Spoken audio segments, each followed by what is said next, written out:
Yan, hello po. May nagsabi na hindi na daw importante pa na pag-aralan ang Catechism of the Catholic Church.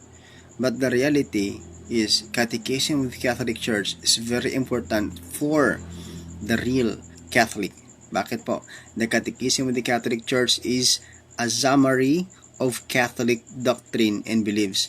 If this Catechism of the Catholic Church is a summary of doctrine and belief, at para sa atin ay wala itong halaga at hindi dapat ito pag-aralan, so how should we know our doctrines and beliefs if we don't study it?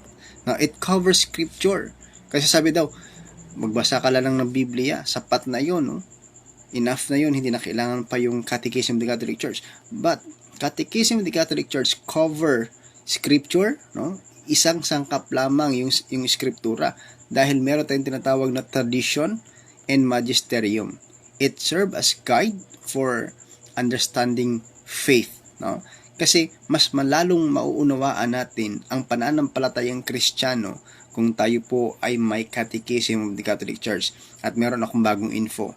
Yung iba palang Baptist, meron sila ngayong tinatawag na Catechism for Baptist. So, ibig sabihin po mga kapatid, Bible alone, bagsak po dito. So, ibig sabihin, hindi po siya papasa na Biblia lamang at hindi na kailangan ang Catechism of the Catholic Church. God bless po.